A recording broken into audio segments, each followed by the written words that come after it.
Are you tired of your Gmail inbox being flooded with updates emails you never read?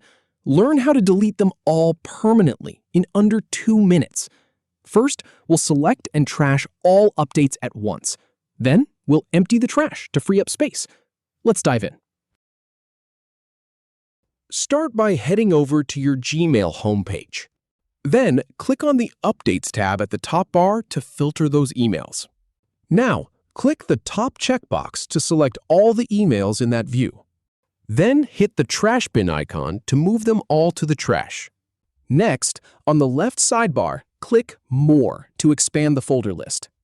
Then click on Trash to go to your trash folder. Once there, click the top checkbox to select all the trashed emails. Finally, click Delete Forever to permanently remove them. And that's it. If you have any feedback or if any info is inaccurate, please leave a comment below. We'll do our best to answer or redo the video if needed. Thanks for watching.